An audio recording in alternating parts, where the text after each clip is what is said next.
మనం చదివిన భాగంలో యెహెజ్కేలు గ్రంథంలో 37వ అధ్యాయంలో బ్రతికించబడిన ఎముకలను గురించి మనం చూస్తూ వచ్చాం. ఎముకలు ఇశ్రాయేలును సూచిస్తున్నాయి అనే మాట మనం చూసాం. అయితే మనం ఆత్మీయంగా బ్రతికినటువంటి వ్యక్తులుగా ఉండాలి అంటే మనం వాస్తవంగా చచ్చినటువంటి వ్యక్తులను దేవుడు బ్రతికించినట్లుగా మనం చూసాం. కాబట్టి మానవుడు తన జీవితంలో జీవము కలిగి బ్రతికి ఉండడానికి దేవుడు చేసిన కార్యము దేవుని వాక్యం మనకు సెలవిస్తుంది. కాబట్టి వాక్యంలో సంఖ్యాకాండంలో మనం చూస్తే 14వ అధ్యాయంలో సంఖ్యాకాండం 14వ అధ్యాయం 38వ వచనం. అయితే ఆ దేశమును సంచరించి చూచిన మనుష్యులలో నూను కుమారుడుగు యెహోషువయు యెఫున్నె కుమారుడుగు కాలేబును బ్రతికిరి. ఆ మాట చూడండి, ఇక్కడ రాయబడింది. అయితే ఆ దేశమును సంచరించి చూచిన మనుషులలో నూను కుమారుడుగు యెహోషువయు యెఫున్నె కుమారుడుగు కాలేబును బ్రతికిరి. ఎంతమంది ఆ దేశాన్ని సంచరించి చూశారు? మొత్తం ఎంతమంది చూశారు? గోత్రానికి వచ్చి ఒకళ్ళు చొప్పున వెళ్ళి చూశారు. చూస్తే మొత్తం 10 మంది సంగతి అక్కడ లేదు, కానీ 2 మాత్రమే బ్రతికారు. బ్రతికిన లిస్టులో 2 మాత్రమే ఉన్నారు. మనం ఇంకా కనుక నిశ్చితంగా చూస్తే ప్రభు చెప్పినటువంటి మాటలు కొన్ని మనం చూస్తాం. ఇదే అధ్యాయంలో 30వ వచనం, యెఫున్నె కుమారుడైన కాలేబును నూను కుమారుడైన యెహోషువయు తప్ప మిమ్మల్ని నివసింపచేయుదునని నేను ప్రమాణం చేసిన దేశంలో మీరు ఎవరునూ ప్రవేశింపరు, ఇది నిశ్చయం. కాబట్టి కాలేబు యెహోషువలు బ్రతికారు అని చూస్తాం. కాలేబు యెహోషువలు బ్రతికారు. 6 లక్షల మంది కాల్బలం బయలుదేరితే ఈ 6 లక్షల మందిలో 2 మాత్రమే ఆ తరంలో అప్పుడు బయలుదేరిన వాళ్ళు ప్రవేశించారు. మిగిలిన వాళ్ళు ఎట్లా వచ్చారంటే అరణ్యంలో వారికి పుట్టిన వాళ్ళు, ఆ పిల్లలు, ఆ పెద్దవాళ్ళు, వీళ్ళందరూ మిగిలిన వాళ్ళు. కాబట్టి ఐగుప్తు నుంచి బయలుదేరిన 5 లక్షల, ఇంకా చెప్పాలంటే 99,998 మంది, ఈవెన్ మోషే కూడా అరణ్యంలో ఏమైపోయాడు? మరణించాడు. కానీ బ్రతికింది ఇద్దరు బ్రతికారు. వాళ్ళే కాలేబు యెహోషువ అని చూస్తాం. మనం కూడా ఐగుప్తులో నుంచి బయటకు వచ్చాం. దేనిలో నుంచి? ఐగుప్తులో నుంచి వచ్చాం. మేము ఐగుప్తులో నుంచి ఆడొచ్చాం, మాది చిన్న గంజం అంటారా? అలా కాదు. ఐగుప్తు బానిసత్వంలో నుంచి, దాసత్వంలో నుంచి బయటకు మనల్ని దేవుడు తీసుకొచ్చాడు. అయితే మనం బయటకు వచ్చిన వాళ్ళం కనానులోకి చేరితేనే బ్రతికిన లెక్క, లేకపోతే అరణ్యంలో చచ్చి ఊరుకుంటాం. ఇది అరణ్యమేనా కాదా? ఇక్కడ మనం చావకుండా చూసుకోవటం ఎంతైనా అవసరం. ఇందా మీరు చూసారు 59వ అధ్యాయంలో బావుగా బ్రతుకుతున్న వారిలో ఉన్నాం, కానీ మా అసలు పరిస్థితి ఏంటంటే చచ్చిన వారం అని చెప్పారు. చచ్చిన వారిలో ఎలా ఉంటారో కూడా మీరు చూశారు. దుఃఖారావము చేస్తున్నారు. చూశారు కదా ఇందా మీరు? ఏం చేస్తున్నారు వాళ్ళు? దుఃఖారావం చేస్తున్నారు. యెషయా గ్రంథం 59వ అధ్యాయం, ఆ పదం చూడండి. 59వ అధ్యాయం యెషయా గ్రంథం, వచనం చెప్పండి. 11వ వచనం, మేమందరము ఎలుక బంట్ల వలె బొబ్బరిల్లుచున్నాము, గోవల వలె దుఃఖారావము చేయుచున్నాం. చచ్చిన వారి పరిస్థితుల్లో ఏముంది చెప్పండి? దుఃఖారావము చేస్తున్నాం అని చెప్పాడు. బ్రతికిన వాళ్ళైతే ఏం చేస్తుండాలా? బతికిన వాళ్ళైతే చచ్చిన వాళ్ళు ఏడుస్తూ ఉంటారనే కదా ఇక్కడ. బతికిన వాళ్ళైతే ఏం చేస్తుండాలా? సంతోషించాలా లేదా? అది సంతోషించాలి. కీర్తన గ్రంథం 85వ అధ్యాయం, కీర్తన గ్రంథం 85వ అధ్యాయం 6వ వచనం, నీ ప్రజలు నీ యందు సంతోషించినట్లు నీవు మరలా మమ్మను బ్రతికింపవా. మరలా బ్రతికించడం ఏంటి? ఆల్రెడీ ఒకసారి బ్రతికి మళ్ళీ చచ్చాం, మళ్ళీ బ్రతికించమని ఆడ అర్థం. మమ్మల్ని బ్రతికించవా అంటే ఫస్ట్ టైం అయి ఉండొచ్చు. మరలా బ్రతికించవా అంటే ఇంతకుముందు బ్రతికాము, మళ్ళీ చచ్చాం, ఇప్పుడు మళ్ళీ మేమేం కావాలనుకుంటున్నాం? మేము బ్రతకాలనుకుంటున్నాం. కాబట్టి ఈ మాట మనకేం చేస్తుంది? మరలా మేము బ్రతకాలి అంటే మా ఆత్మీయ జీవితంలో ఏముండాలని వాళ్ళు అంటున్నారు? చెప్పండి, ఏముండాలి వాళ్ళల్లో? సంతోషం రావాలి. ఏం రావాలి చెప్పండి? సంతోషం రావాలి. కాబట్టి ఈరోజు మనం సంతోషించాలి దేవునిలో, మనం ప్రభువులో సంతోషించాలి. వాక్యంలో మనం చూస్తే మన సంతోషం ఎవరు తీసేయరని ఉందే. మనకు దేవుడిచ్చిన సంతోషాన్ని ఎవరు ఏం చేయరు? తీసివేయరని ఉందా? యోహాను సువార్త 16వ అధ్యాయంలో అక్కడ ఈ మాట మీరు చూడొచ్చు. యోహాను సువార్త 16వ అధ్యాయం, ఈ సంతోషం మీ యొద్ద నుండి 22వ వచనం. అటువలే మీరును ఇప్పుడు దుఃఖపడుచున్నారు, కానీ మిమ్మల్ని మరలా చూచేదను, అప్పుడు మీ హృదయం సంతోషించును, మీ సంతోషమును ఎవడును మీ యొద్ద నుండి తీసివేయడు. ఇక్కడ దేవుడిచ్చే సంతోషం ఎవరు తీసివేయలేని సంతోషం. ఏంటి దుఃఖం అనే పదం కూడా రాశారేంటి ఆడ అని మీకు అనిపిస్తుందా? పైకి దుఃఖాలు దేహానికి ఉన్నాయి, కానీ మనసులో ఏముంటుంది? వాళ్ళకి సంతోషం ఉంటుంది. శరీరం శ్రమ పడుతున్నా లోపల ఏముంటుంది? వాళ్ళకి సంతోషం ఉంటుంది. అపోస్తల కార్యాలు 5వ అధ్యాయంలో వారు కొట్టబడ్డారు, ఏడవబడ్డారు, అయినప్పటికీ వారు సంతోషించడం చూస్తాం. చూడండి, ఇక్కడ 5వ అధ్యాయం 40వ వచనం. వారు అతని మాటకు సమ్మతించి అపోస్తలులను పిలిపించి కొట్టించి యేసు నామమును బట్టి బోధింపకూడదని ఆజ్ఞాపించి వారిని విడుదల చేసిరి. ఆ నామం కొరకు అవమానం పొందుటకు పాత్రులను ఎంచబడినందున వారు సంతోషించుచు మహాసభ ఎదుటి నుండి వెళ్ళిపోయారు. ఏముంది వాళ్ళల్లో? చెప్పాలి, ఏముంది? సంతోషం ఉంది. ఎవరి కొరకు? ఎవరిని బట్టి సంతోషం? దేవుని బట్టే సంతోషం. భౌతికమైన ఏ అపేక్ష వారి జీవితంలో లేదు. ఇక్కడ వాళ్ళని ఏం చేస్తున్నారంట? కొట్టారు, తర్వాత బోధింపకూడదు అని ఆజ్ఞాపించారు, ఆ తర్వాత వారిని అవమానపరిచారు.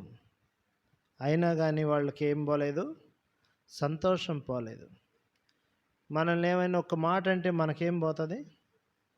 మనకు సంతోషం పోతుంది, మనకి కోపం వచ్చేస్తుంది.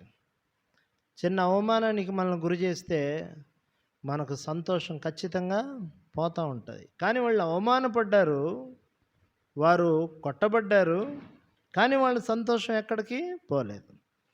అందుకే మనం బ్రతికిన వాళ్ళమైతే ఏ పరిస్థితుల్లోనైనా మనకు దేవుడిచ్చిన సంతోషాన్ని మనం కాపాడుకోవటం ఎంతైనా అవసరం.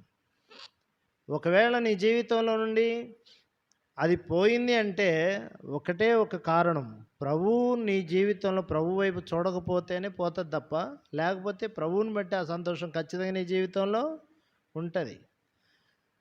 ద్రాక్ష తోటలో నాశనం చేసే నక్కలను పట్టుకోండి అని ఒకసారి ఉంటుంది, పరమగీతాల గ్రంథం అనుకుంటుంది. ద్రాక్ష తోట ఏం చూపిస్తుంది? ద్రాక్ష ఏం చూపిస్తుంది? ద్రాక్ష రసం ఏం చూపిస్తుంది? ఏం చూపిస్తుంది? సంతోషాన్ని చూపిస్తుంది. ఇంకా బైబిల్లో ఉందండి, కీర్తన గ్రంథంలో సంతోషపరిచే ద్రాక్షరసం గురించి రాసింది. అయితే అవన్నీ చూస్తే ఆలస్యమైతే మన యొక్క జీవితంలో ద్రాక్ష తోటని నాశనం చేసే నక్కలు ఉన్నాయి, వాటిని ఏం చేయాలంట? పట్టుకోండి అని పరమగీతాల్లో చెప్తారు.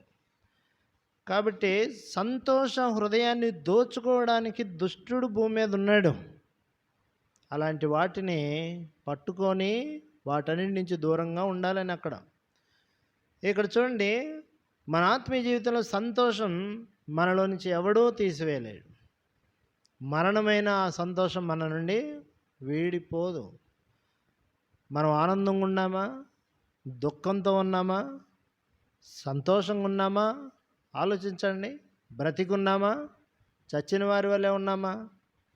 ఖచ్చితంగా ఎన్ని ఉన్నా సరే దేవునిలో మనం ఆనందించడం చాలా ప్రాముఖ్యమైంది. చాలా ప్రాముఖ్యం.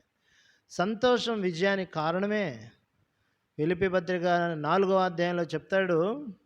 అక్కడ ఈ మాట అంటాడు, ఆనందించండి మరలా చెప్పుదును, ఆనందించాలి. ఆ 4వ అధ్యాయం 4వ వచనం, ఎల్లప్పుడూ ప్రభువునందు ఆనందించుడి, మరలా చెప్పుదును, ఆనందించుడి. ఆనందించండి. ప్రియులారా గమనించండి, మన ఆత్మీయ జీవితాన్ని పరీక్షించుకోవడానికి ఈ వాక్యం మన దృష్టికి తీసుకొని రాబడుతుంది. ఎందుకు మనం సంతోషించకూడదు? ఎందుకు మనం దుఃఖంగా ఉండాలి? మనం ప్రభువులో ఏం చేయాలి? ఆనందించాలి. ప్రభువును బట్టే ఆనందించాలి. మనం దేన్ని మన హృదయంలోకి తీసుకోవడానికి లేదే, అపోస్తలులు తీసుకోలేదే. కాబట్టి కీర్తనకారుడు అంటాడు కీర్తన గ్రంథంలో, యెహోవాను బట్టి మనం ఏం చేయాలి? ఎవరిని బట్టి?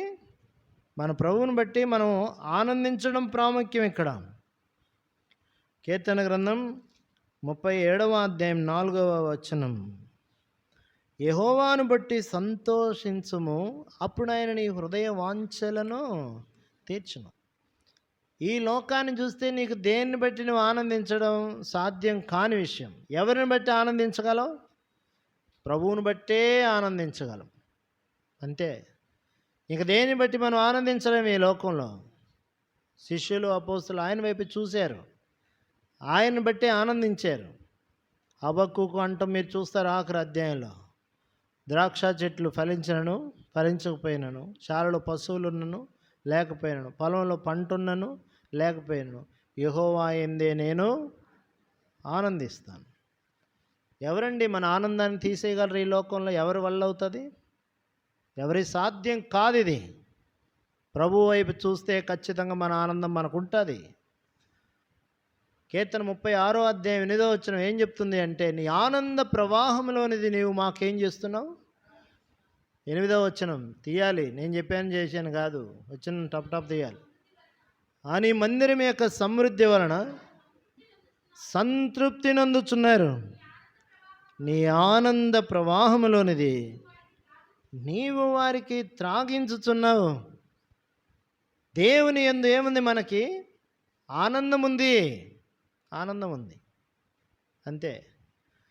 బైబిల్లో రాయబడింది ఏంటంటే, వాక్యాన్ని బట్టి సంతోషించండి. దేన్ని బట్టి సంతోషించాలి? ఇర్మీయా గ్రంథం మనం చూస్తాం ఈ మాట. ఇర్మీయా గ్రంథం 6వ అధ్యాయం 10వ వచనం ఇక్కడ అంటాడు,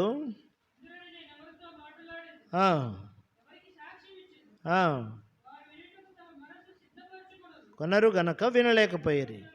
ఇదిగో వారు యెహోవా వాక్యమందు సంతోషము లేని వారే దాన్ని తుణికి. దేవుని వాక్యం అంటే నీకు సంతోషం ఉందా లేదా? ఎన్ని బాధలు వచ్చినా అటు పోతాయి పక్కకు, అంతే. దేని బట్టి ఉంటే? దేని బట్టి సంతోషం ఉంటే? వాక్యాన్ని బట్టి సంతోషం ఉంటే బయట బాధలు ఎన్నన్నా ఉన్నాయి, రోజు వాక్యం దగ్గర ఖచ్చితంగా వస్తాం కదా.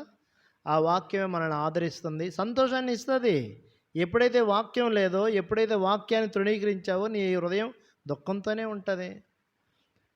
కీర్తన గ్రంథం 1వ అధ్యాయంలో, దుష్టుని ఆలోచన చొప్పున నడవక, పాపుల మార్గం నిలవక, అపహాసకులు కూర్చుండి చోట కూర్చుండక, యెహోవా ధర్మశాస్త్రమునందు ఆనందించుచు దివారాత్రము దానిని ధ్యానించువాడు ధన్యుడు. అతడు నీటి కాలువ యోరాను నాటబడినవాడై ఆకువాడక తన కాలమందు ఫలమిచ్చు చెట్టు వలె ఉండును. అతడు చేయనిదంతయు సఫలమగునన్నాడు. అక్కడ రాసిన మాటల్లో 5 సంగతుల్లో దుష్టుని ఆలోచన చొప్పున నడవక, పాపుల మార్గమున నిలువక, అపాసలు కూర్చుండి చోట కూర్చుండక, కింద రాస్తాడు యెహోవా ధర్మశాస్త్రమునందు ధ్యానించండి అల్లే. ఆనందించుచు దివారాత్రము దానిని ఏం చేయాలి? ఉందా? అది ఈ అనుభవం ఉందా? అనవసరమేంటి, మనకు అవసరం లే. వాక్యమునందు ఏం చేయాలి? ఆనందించడం అవసరం. ఇది నీ యొద్ద నుండి ఎవడు తీసివేయలేడు. ఎందుకంటే పౌలు చెప్పాడు, మీరు నన్ను బంధించగలిగారు కానీ వాక్యాన్ని మీరేం చేయలేరు. లేదా మాట ఈ బైబిల్లో? చూడండి బైబిల్లో ఏమని రాసిందో. మీరు నన్ను బంధించగలిగారు వాస్తవమే, కానీ అయితే మీరు వాక్యాన్ని ఏం చేయలేరు, బంధించలేరు. ఫిలిప్పీయులకు రాసిన పత్రిక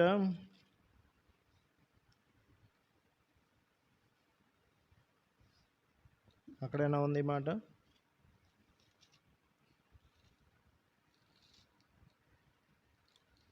తిమోతి పత్రిక చూడండి. లేకపోతే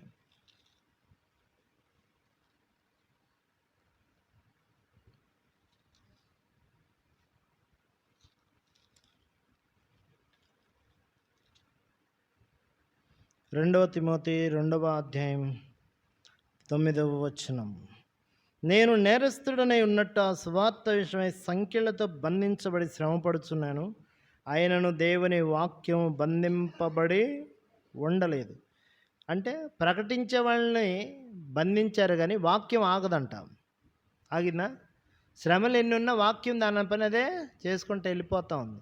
బయట ఎన్నైనా రావచ్చుగాక, ఎన్నైనా శ్రమలు రావచ్చుగాక, వాక్యానికి మాత్రం నీ హృదయంలో విశాల స్థలం ఖచ్చితంగా ఉండాలి. వాక్యానికంటే దేన్ని ఎక్కువగా మనం తీసుకోవడానికి లేదు. అందుకని ఇక్కడ అంటాడు, దేవుని వాక్యం బంధించడం అసాధ్యం.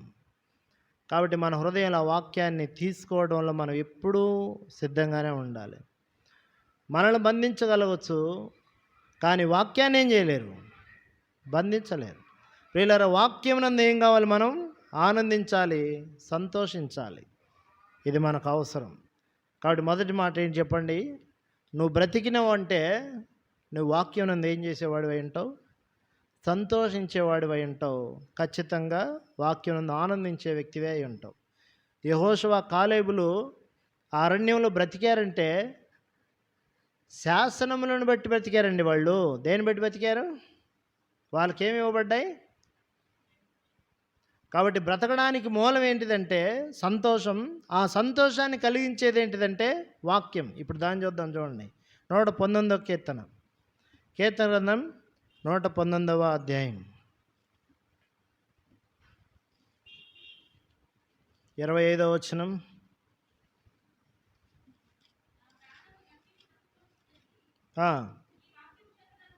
ఫస్ట్ నీ వాక్యము చేత నన్ను ఏం చేయాలి? ఇందాకేమో సంతోషం చెప్పాం, ఆ సంతోషాన్ని మూలం చెప్తున్నాం ఇక్కడ. ఏంటది? నీ వాక్యము చేత నన్ను బ్రతికించుము అని చెప్తాడు. కాబట్టి దేవుని యొక్క వాక్యం మనలను బ్రతికించేదిగా ఉంది. 149వ వచనం కూడా చదువుమా. 149వ వచనం. ఇదే కీర్తన. నీ కృపను బట్టి నా మొర ఆలకించు యెహోవా, నీ వాక్య విధులను బట్టి నన్ను బ్రతికింపుము. కాబట్టి దేవుని యొక్క వాక్య విధులను బట్టి మనం బ్రతికించబడతాం. యెహోషువ కాలేబులకు దేవుడు ఏదైతే చెప్పాడో దాన్ని వారు హృదయంలో ఉంచుకున్నారు, అందుకనే వారు బ్రతికారు. మనం చూస్తే ఇదే 119వ అధ్యాయం కీర్తన 107వ వచనం కూడా ఈ మాట చెప్తుంది. 107వ వచనం. యెహోవా, నేను మిక్కిలి శ్రమపడుచున్నాను, నీ మాట చొప్పున నన్ను బ్రతికించు. ప్రియులారా, బ్రతుకుతాం. దేన్ని బట్టి బ్రతుకుతామంటే మాటను బట్టే బ్రతుకుతాం. యెహెజ్కేలు గ్రంథం 16వ అధ్యాయం రక్తంలో పరిలాడుచున్నటువంటి ఒక స్త్రీని చూపిస్తాడు. బ్రతుకుమని నేను ఆజ్ఞాపించాను. చూడండి, ఆడేమనుంది? యెహెజ్కేలు గ్రంథం 16వ అధ్యాయం రక్తంలో పొర్లాడుచున్నటువంటి, అయితే నేను నీ యొద్దకు వచ్చి 6వ వచనం, రక్తములో పొర్లుచున్న నిన్ను చూచి నీ రక్తములో పొర్లియున్న నీవు బ్రతుకుమని నీతో చెప్పితిని. నీవు నీ రక్తములో పొర్లియున్నను బ్రతుకుమని నీతో చెప్పితిని. ఎట్లా బ్రతికిందంటామే? ఎట్లా బ్రతికింది చెప్పాలి? దేవుడు మాటను బట్టి బ్రతికింది. అంతే. చచ్చే స్థితే కాదా, రక్తం కారిపోతుంది. ఎట్లా బ్రతికిందంట? మాట. నువ్వు బ్రతుకుతావంటే దేవుడు నువ్వు బ్రతుకుతావు, అంతే. బ్రతుకుతావంటే బ్రతుకుతాడు, అంతే. నువ్వు చస్తావంటే చస్తాడు అంతే, ఇక అనుమానం ఏమిలే. దేవుని నోటి మాట బ్రతికిస్తుందండి. సాతాను అపవాది వచ్చి యేసుప్రభువుని శోధిస్తుంది. రాళ్ళు ఉన్నాయి చూసావా, వాటి రొట్టెలగునట్లు ఆజ్ఞాపించి చూద్దాం, నువ్వు కుమారుడు అయితే. అప్పుడు యేసుప్రభు చెప్పాడు, రొట్టె వలన మనుషుడు బ్రతకడు, దేవుని నోట నుండి వచ్చు ప్రతి మాట వలన బ్రతుకుతాడు, లేక జీవిస్తాడు. దేని వలన బ్రతుకుతున్నారు ఇప్పుడు మీరు? దేని వలన జీవిస్తూ మందిరానికి వస్తున్నారు? అన్నం తినటం వల్ల బ్రతికారా? దేన్ని ప్రాముఖ్యంగా ఎంచారు? ఏది ముఖ్యంగా తీసుకున్నాం మన ఆత్మీయ జీవితానికి? వాక్యాన్ని తీసుకోవాలి. యోబు గ్రంథంలో ఒక మాట చెప్తాడు. యోబు గ్రంథంలో అక్కడ రాసిన మాట ఇంగ్లీష్ డెఫినేషన్లో అయితే ఇంకో రకంగా ఉంటుంది. యోబు గ్రంథం చూడండి, అక్కడ ఏమనుందంటే, నా స్వాభిప్రాయం కంటే, చూడండి ఇక్కడ 15వ అధ్యాయమా, యోబు గ్రంథం 15వ అధ్యాయం, లేదు ఓకే 23వ అధ్యాయం వచనం 12, 23 వచనం 12 యోబు గ్రంథం. ఆయన పెదవుల ఆజ్ఞను నేను విడిచి తిరగలేదు, ఆయన నోటి మాటలను నా స్వాభిప్రాయం కంటే ఎక్కువగా ఎంచితిని. ఎట్లా ఎంచాడు? మనం ఏది ఎక్కువగా ఎంచాలా? స్వ అభిప్రాయము కంటే. ఏమి ఎక్కువగా ఎంచాడంట ఆయన మాటలను ఎక్కువగా ఎంచాడు. నేను నీ ఆజ్ఞను, పెదవుల ఆజ్ఞను నేను విడిచి తిరగలేదు. విడిచి తిరిగితే ఏంది ఆత్మీయ జీవితం? బ్రతకడం కాదు, సావే వస్తుంది ఆత్మీయ జీవితానికి. కాబట్టి బ్రతికిన వాళ్ళ జీవితంలో దేవుని మాటనే ఎక్కువగా ఎంచారు. అక్కడ మీరు ఫుడ్ లేకపోతే తినే ఆహారం కంటే ఎక్కువగా ఎంచారని ఇంగ్లీష్ వెర్షన్లో ఉంటుంది. మనం తినే భోజనం కంటే కూడా ఎవరి మాట ఎక్కువ అంట మనకి. ఈరోజు భోజనానికే ఎక్కువ ప్రాముఖ్యత ఇస్తామేమో మాట కంటే ఎక్కువగా. కానీ అక్కడ చెప్తాడు, నా స్వాభిప్రాయం కంటే నీ నోటి మాటలు నేను ఎక్కువగా ఎంచింది. కాబట్టి యోబు తన జీవితంలో బయటికి ఎన్నో శ్రమలు ఆయన్ని కొట్టుమిట్టాడుతున్నాయి, కానీ ఆయన ఏమి చేయలేకపోయినాయి. ఆ శ్రమలన్నీ దేవుళ్ళ నుంచి తప్పించలేకపోయినాయి. ఎందుకని? ఎంత స్టాండర్డ్ అయ్యాడు ఆయన, ఎంత స్థిరంగా నిలబడ్డాడు. కారణం ఏంటంటే ఆయన మాటను పట్టుకున్నాడండి. ఎవరి మాట పట్టుకున్నాడు? ప్రభు మాట పట్టుకున్నాడు ఆయన. ఈరోజు మనం మిగతా వాటిని పట్టుకొని దేవుని మాటను ఏం చేస్తాం? విడిచిపెడతాం. జాగ్రత్త. నీ ఆత్మీయ జీవితాన్ని నువ్వు పాడు చేసుకోవద్దండి. నీ ఆత్మీయ జీవితాన్ని నువ్వు నిలబెట్టుకోవాలి అంటే, నువ్వు ఖచ్చితంగా బ్రతికిన వ్యక్తుల్లో ఉండాలి అంటే, నువ్వు దేవుని మాటనే స్వాభిప్రాయం కంటే ఎక్కువగా ఎంచాలి. మనం కనుక చూస్తే యోహాను సువార్తలో 11వ అధ్యాయంకి వస్తాం. 11వ అధ్యాయం యోహాను సువార్త. ఇక్కడ మనం చూస్తే యేసు ప్రభువారు ఒక మాట చెప్పాడండి. 25వ వచనం. అందుకు యేసు, పునరుత్థానమును జీవమును నేనే, నా యందు విశ్వాసం ఉంచిన వాడు చనిపోయినను బ్రతుకును, బ్రతికి నా యందు విశ్వాసం ఉంచేవాడు ఎన్నటికీ ఎంగాడు. చనిపోయాడు. ఆయన అంటాడు, చనిపోయిన లాజరు సమాధిలో ఉంటే యేసు ప్రభు వచ్చి మాట్లాడేదాకా సమాధిలోంచి బయటికి ఏం చేయలేదండి. లాజరు బయటికి రా అంటే ఏమయ్యాడు? ఆయన ప్రేత వస్త్రములు ధరించిన వాడే బయటికి వచ్చాడు. ఆయన సమాధిలో వాసన కొట్టలేదు, సమాధిలో కుళ్ళు పట్టలేదు, అయినా కానీ బయటికి రాలేకపోయాడు. ఆయన ఎవరి మాట బయటికి తీసుకొచ్చింది? నిజమే కదా? ఆయన శబ్దం, ఆయన మాట ఆయన బయటికి లేపుకొచ్చింది. నువ్వు ఏ స్థితిలో ఉన్నా నిన్ను వాక్యం లేపిద్ది. ఎలాంటి పరిస్థితుల్లో ఉన్నా ఒక్క మాట ఆయన మాట్లాడితే చాలు, నువ్వు బ్రతుకుతావు అంతే. ఇప్పుడు మనకేది ఎక్కువ చెప్పాలి? దేవుని వాక్యమే ప్రాముఖ్యం. వాక్యం నందుండే సంతోషమే ప్రాముఖ్యం. చెప్పండి, బ్రతికిన వాడి సిమ్టమ్ ఏంటి అంటే వాడు హ్యాపీగా ఉంటాడు, సంతోషంగా ఉంటాడు. సెకండ్ సిమ్టమ్ ఏంటి అంటే వాడు వాక్యం ఎందు ఎక్కువ ఇంట్రెస్ట్ చూపిస్తాడు, వాక్యాన్ని ఎక్కువ చదువుతాడు, వాక్యాన్నే పట్టుకొని ఉంటాడు, ఇంక అదేనైనా వదిలేస్తాడు. వాక్యానుసారంగా జీవించడానికి తను ఎంత క్రయం చెల్లించాల్సి వచ్చినా చెల్లిస్తాడు. యోబు ఆస్తి పోయింది, యోబు బిడ్డలు పోయారు, యోబు ఆరోగ్యం పోయింది, కాబట్టి యోబు స్నేహితులు ఆయన్ని దూషిస్తున్నారు. ఏం పోయినా కూడా నేను మాత్రం నా యథార్థతను నేను, నా నీతిని నేను విడిచిపెట్టనన్నాడు. మనం ఎన్నిసార్లు విడిచిపెడుతున్నాం చచ్చిన వాళ్ళలాగా?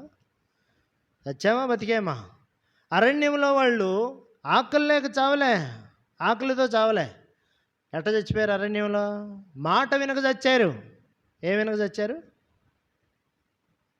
ఆ రాజు ఆనుకున్న అధిపతి కూడా కరువు కాలంలో బ్రతికాడంట, కానీ సమృద్ధిలో చచ్చాడు. తొక్కిసలాట్లో చచ్చిపోయాడు కదా, రాజుల గ్రంథంలో చూస్తారు మీరు.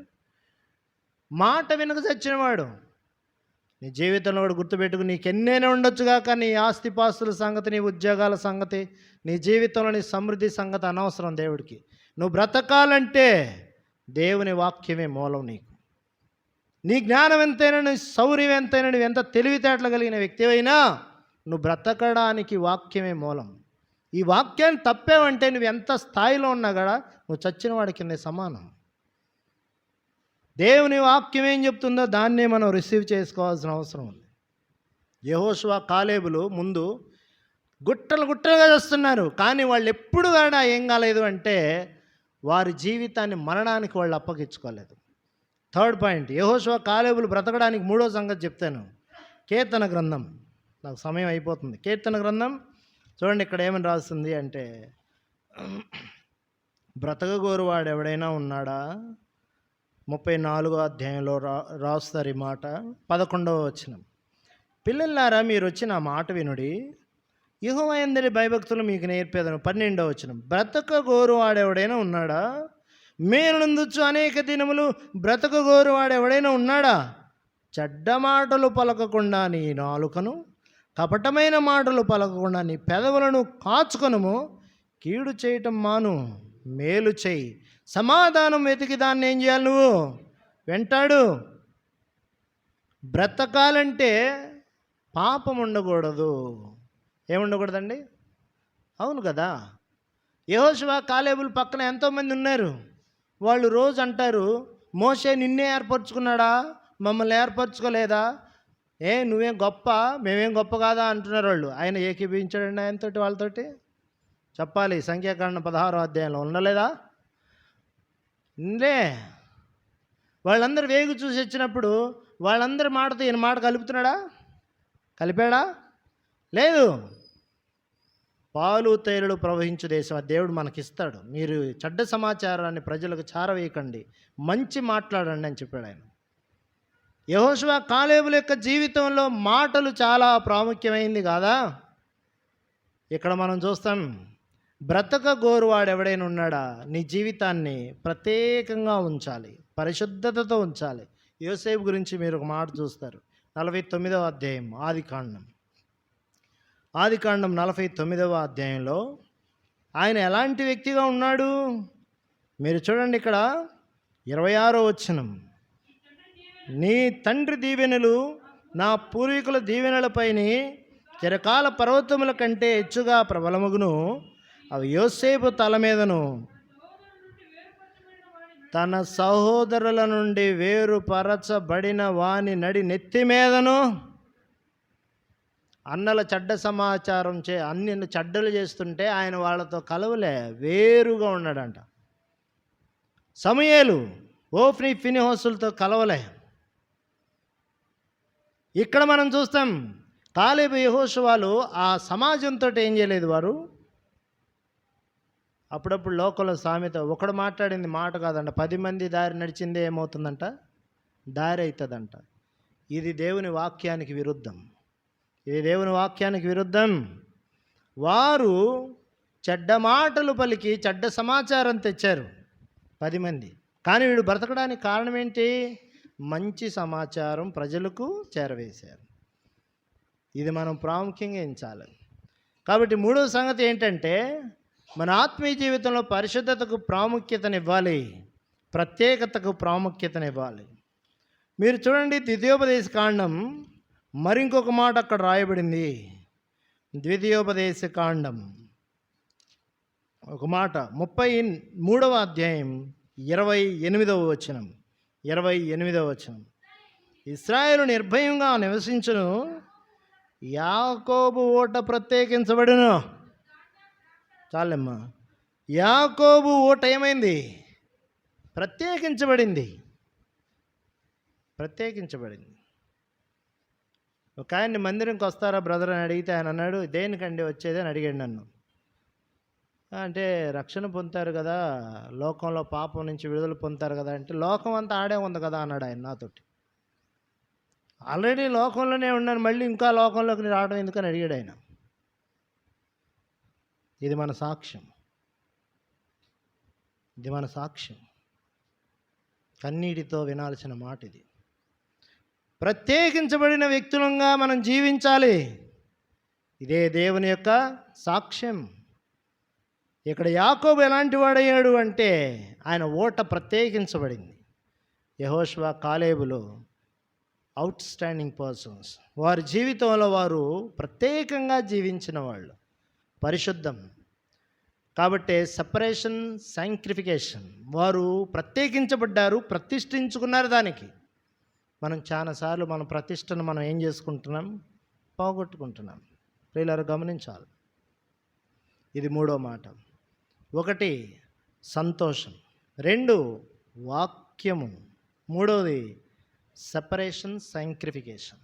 కాబట్టి మన జీవితంలో ప్రత్యేకత, ప్రతిష్టత 2 కలిపితే ఈక్వల్ పరిశుద్ధత. ఇది మనకలే. అందుకని మనం చాలాసార్లు చచ్చిన వాళ్ళలాగా ఉండాల్సి వస్తుంది. అందుకే ఆయన అన్నాడు, నువ్వు మరలా మమ్మును బ్రతికించవా? నువ్వు అడిగితే దేవుడు ఏం చేస్తాడు? ఖచ్చితంగా నిన్ను బ్రతికించగలడు. నేను ఇంకా కొన్ని మాటలు చెప్తే, నువ్వు మమ్మల్ని బ్రతికించము, నేను నీకు మొరపెడతామన్నారు వాళ్ళు. ప్రార్థన చేయనివాడు చచ్చినవాడితోటి సమానం. కీర్తన గ్రంథం, త్వరగా వెళ్ళిపోదాం. ఇక కీర్తన గ్రంథం 80వ అధ్యాయం,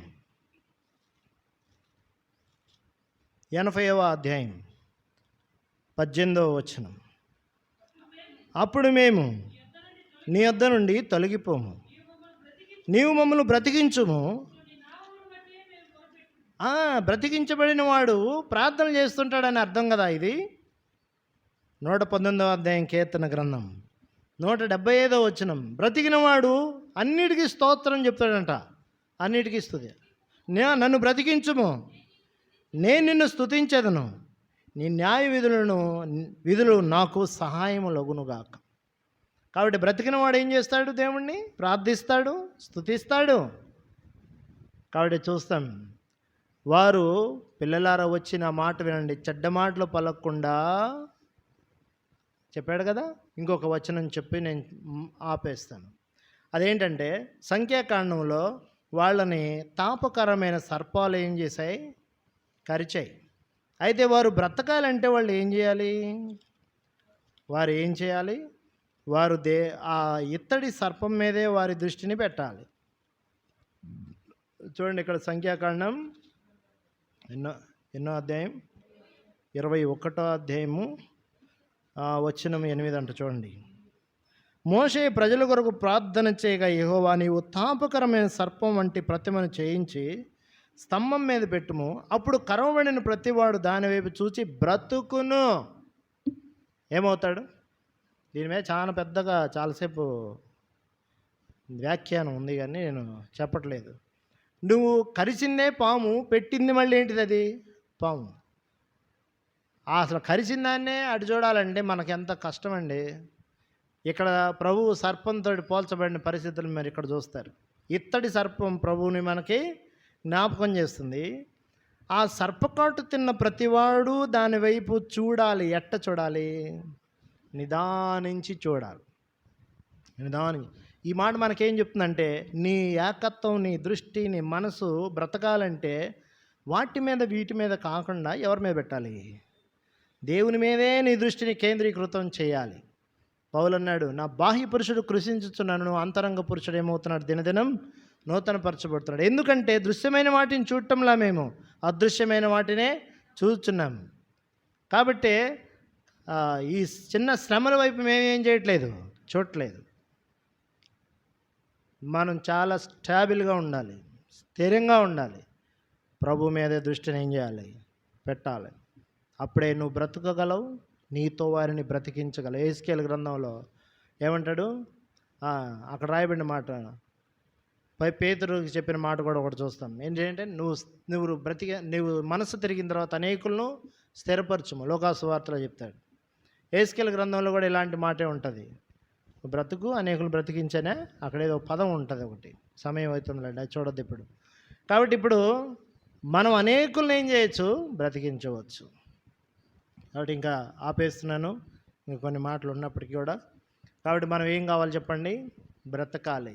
ఇది దేవుని యొక్క ఉద్దేశం. యెహోషువ కాలేబులు కనానులోనికి ఏం చేశారు? వాళ్ళు ప్రవేశించారు, విజయోత్సవంతో ప్రవేశించారు. అందరూ చనిపోయారు, కానీ వారు మాత్రం బతికారు. ఈ ఎండిన ఎముకలకు కూడా దేవుడు బ్రతికినప్పుడు యెహోవా నేనై ఉన్నానని మీరేం చేస్తారు? తెలుసుకుంటారు. యెహోవా నేనేమై ఉన్నానో మీరేం కావాలా? నన్ను గురించిన జ్ఞానం మీకు రావాలి. జ్ఞానం బ్రతికిచ్చిద్దండి ఒక వ్యక్తిని.